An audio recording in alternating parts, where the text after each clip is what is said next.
तीन वरदान। एक व्यापारी अपनी कारवा को जंगल से होते हुए ले जा रहा था। दोपहर के समय वे एक नाले के पास रुके।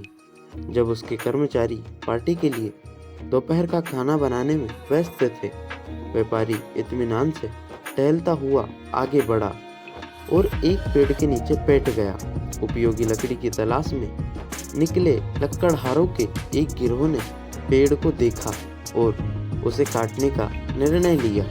गिरोह के नेता ने व्यापारी से पूछा, क्या आप कृपया यहाँ से चले जाएंगे?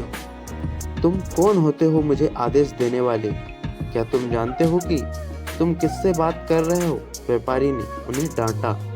लकड़हारे नहीं जानते थे कि वह कौन था, लेकिन उन्हें डर था कि उन्होंने एक बहुत ही महत्वपूर्ण व्यक्ति को नाराज कर दिया है। हमें आपको परेशान करने के लिए माफ करें सर, हम किसी दूसरे पेड़ की तलाश करेंगे, उनके नेता ने कहा। खुश व्यापारी सो गया। उसने पेड़ की झाड़ीदार चोटी से आती एक बहुत ही मधुर आवाज़ सुनी जो उससे कह रही थी, तुमने उन लोगों को डराकर बहुत ही कर्तव्य निष्ठा से काम लिया। मैं इस पेड़ पर 100 साल से रह रहा हूँ। मैं इसे आज रात शुभ समय पर छोड़ दूंगा। मुझे कोई आपत्ति नहीं है अगर वे इसे कल काट दें, जो कि निश्चित रूप से वे इसे चुनने के बाद करेंगे। लेकिन अगर वे इसे अभी काटते तो मुझे परेशानी होती। आप कौन हैं? कृपया, व्यापारी ने, जो अभी भी नींद की मानसिक व्यवस्था में था, वक्ता से पूछा। मैं एक प्राणी हूँ, एक आत्मा हूँ, बस इतना ही। लेकिन मेरे पास कुछ शक्तियाँ हैं और मैं तुम्हें पुरस्कृत करना चाहता हूँ। जल्द ही इस पेड़ का एक छोटा सा फल तुम्हारे सिर पर गिरेगा।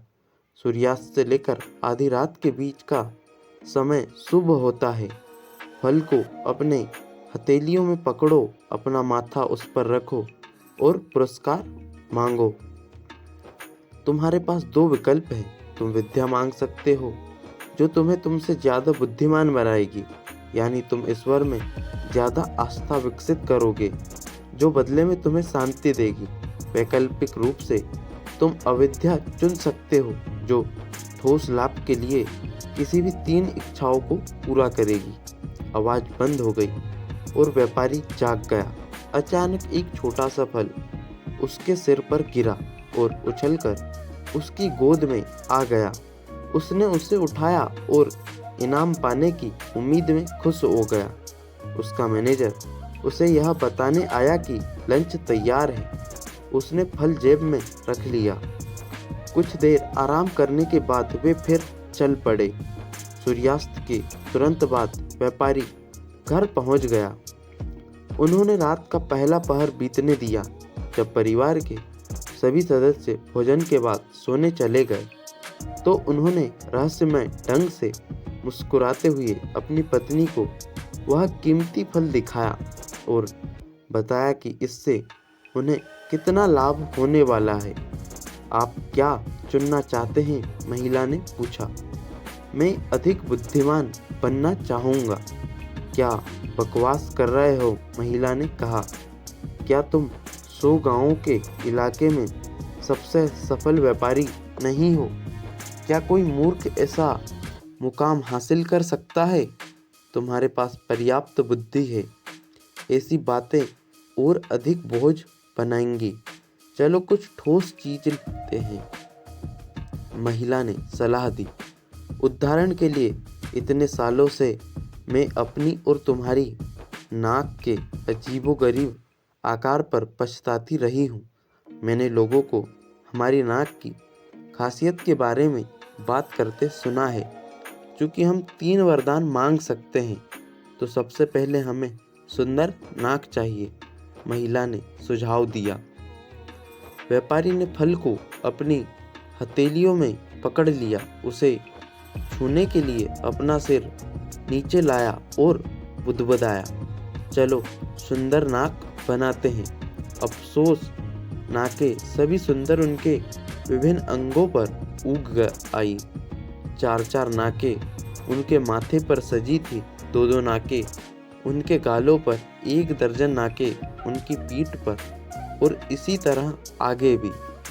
इतनी सारी सुंदर नाकों का हम क्या करेंगे? इसमें कोई संदेह नहीं कि हम अपने आसपास के लोगों को इससे वंचित करके भरपूर स्वच्छ हवा में सांस ले सकते हैं, लेकिन हम जनता के लिए अद्भुत प्रदर्शन बन जाएंगे और यह हमारी पुरानी अजीब नाकों से कहीं अधिक अजीब होगा। व्यापारी ने घृणा से कहा। उसकी अधीर पत्नी ने कहा, इन चीज़ों के गायब होने के लिए प्रार्थना करने के बजाय आप समय क्यों बर्बाद कर रहे हैं? हमारी नाक गायब हो जाए, व्यापारी ने फल से कहा, और उनकी सभी नाकें, जिनमें मूल नाकें भी शामिल थी, गायब हो गई। ओह हमारी बदकिस्मती, चलो तुरंत अपनी पुरानी अच्छी नाक वापस पा लें, महिला चिल्लाई। व्यापारी ने फल को अपनी अंतिम प्रार्थना बताई।